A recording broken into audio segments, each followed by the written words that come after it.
წინა გაკვეთილს თუ უყურე, ალბათ უკვე გეცოდინება თუ რა ზიანის მომტანია ელექტროშოკით თევზაობა. დღეს კი განვიხილოთ განსაკუთრებით საშიში და მძიმე მეთოდები თევზაობასთან დაკავშირებით. ბომბითა და ცეცხლსასროლი იარაღით თევზაობა. ეს პრაქტიკები არა მხოლოდ უკანონოა, არამედ გამოხატავს ძალადობრივ და არაჰუმანურ დამოკიდებულებას ბუნებასთან. დავიწყოთ საუბარი ბომბით თევზაობით. ბომბით თევზაობა გულისხმობს იმპროვიზებული, სამხედრო დანიშნულების ასაფეთქებელი ნივთიერებების ჩაგდება წყალში. აფეთქების ტალღა ვრცელდება ათეულობით მეტრზე და იწვევს თევზის მყისიერ სიკვდილს ან შინაგარ სერიოზულ დაზიანებას, წყლის ფსკერის დეგრადაციის, ქვების, წყალმცენარეების და ქვირითის განადგურებას, სხვა ორგანიზმების მასობრივ დაღუპვას, როგორიც არის კიბოები, ბაყაყები, ლოკოკინები და მრავალი სხვა, წყლის ქიმიური შემადგენლობის დარღვევას, განსაკუთრებით მაშინ, როდესაც გამოიყენება ტოქსიკური ნივთიერებები. საქართველოში ასეთი ფაქტები პერიოდულად ფიქსირდება ჭოროხზე, ენგურზე და აგრეთვე მთის მდინარეზე. ხშირად ეს ხდება ეგრეთ წოდებული მარტივი შედეგის მისაღწევად. თუმცა შედეგი სავალალოა არა მხოლოდ თევზებისთვის,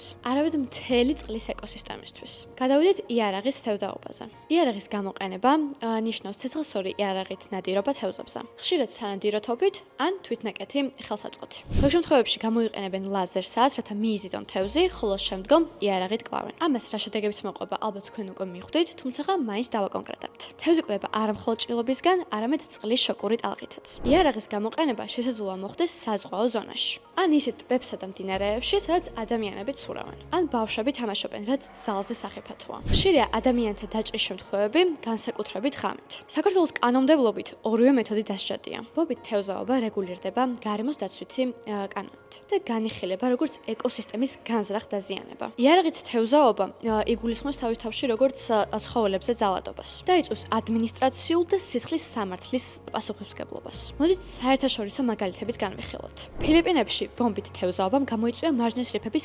70%-ით განადგურება, რის გამოც სანაპიროებმა დაკარგეს ბიოლოგიური ღირებულება. კენიაში ბომბით თევზაობა გავრცელდა ტბა ვიქტორიაზეც. ახლა კი მკაცრი მონიტორინგია და რეგისტრირებული ლიცენზიების გარეშე თევზაობა აკრძალულია. ევროკავშირში ორივე მეთოდი აკრძალულია და აღიქვამება როგორც ვანდალიზმი. რა უნდა ვქნოთ ჩვენ, თუ კი შევესწარით ასეთ ფაქტს? დარეკე 153-ზე. გარემოს დაცვითი ზედამხედველობის სამსახურის ცხელ ხაზზე. თუ კი შესაძლებელია, გადაიღე ან ფოტო, ან ვიდეო. ჩაინიშნეს ზუსტი ადგილი, სადაც ფაქტი მოხდა. გვახსოვდეს, რომ თევზაობა არის ტრადიცია, გართობა და ზოგჯერ საარსებო წყაროც. მაგრამ თევზაობა არ უნდა გახდეს ძალადობა. ბომბით თევზაობა კლავს არა მხოლოდ თევზებს, არამედ მთელ გარემოს, ეკოსისტემას და განსაკუთრებით ჩვენს მომავალს. მოდით ერთად გავუფრთხილდეთ წყლის სამყაროს. შევხვდებით შემდეგ გაკვეთილში.